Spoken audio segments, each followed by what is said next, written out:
Assalamualaikum warahmatullahi wabarakatuh. Semoga kita semua selalu dalam perlindungan Allah dan diberi kesehatan zahir dan batin.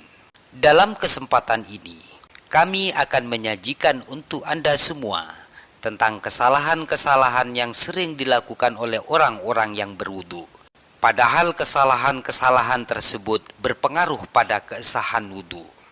Yang pertama, alat kosmetik atau zat perawatan kulit seperti lipstik, pensil alis, masker muka, bedak, kutek, dan mangsi bolpen.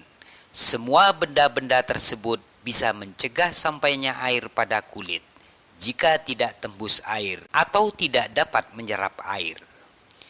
Maka untuk lebih berhati-hati, sebaiknya sebelum berwudu, benda-benda tersebut dibersihkan terlebih dahulu, sekiranya tidak menjadi penghalang sampainya air pada kulit.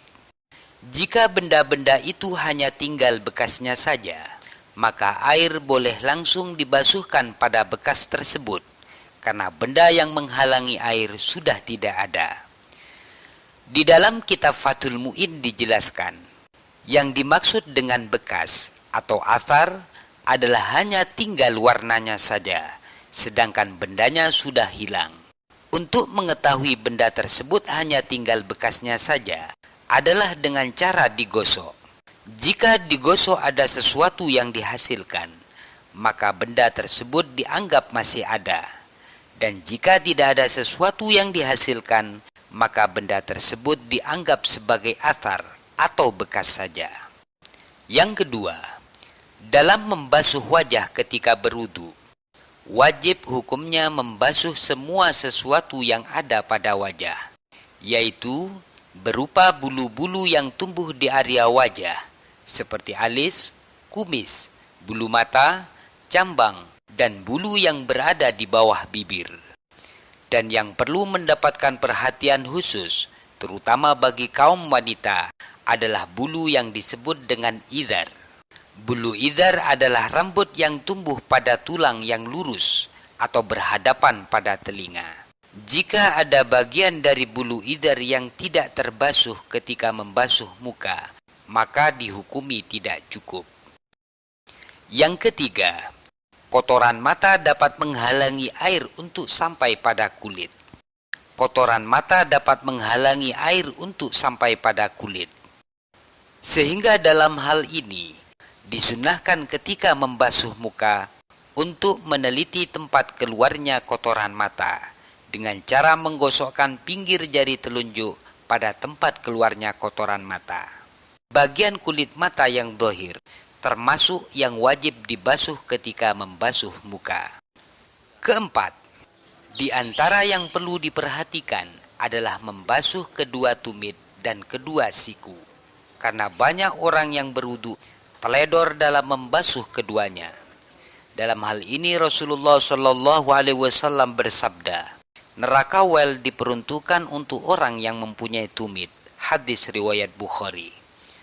Menurut Imam Nawawi, arti dari hadis ini adalah neraka wel diperuntukkan untuk orang yang teledor dalam membasuh kedua tumit ketika berwudu.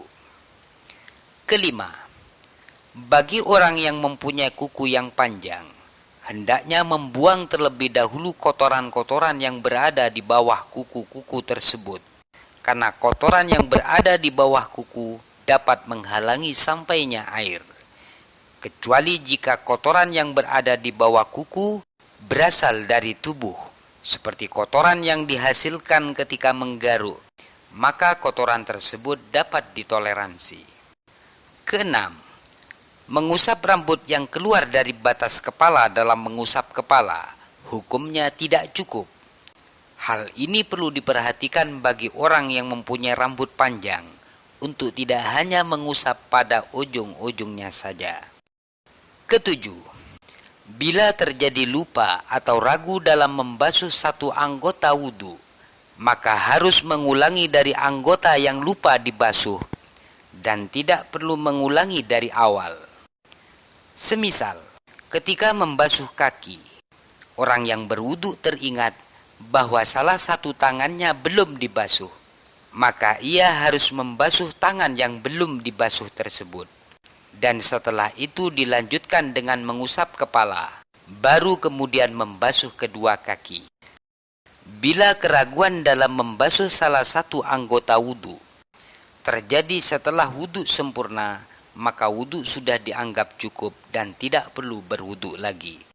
Kedelapan, jika hendak berdoa setelah wudhu, maka doa jangan dilakukan di dalam jeding, tetapi dilakukan di luar jeding.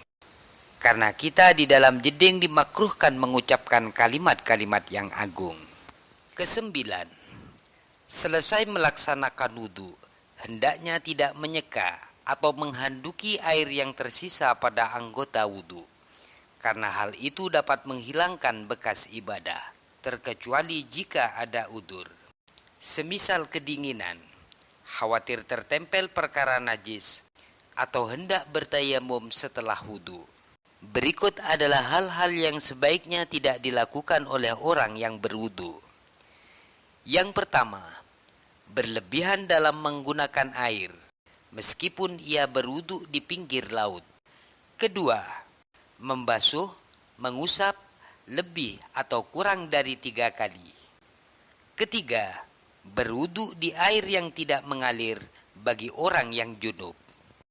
Keempat, berwudhu di dalam jamban atau WC. Kelima, berbicara ketika berwudhu.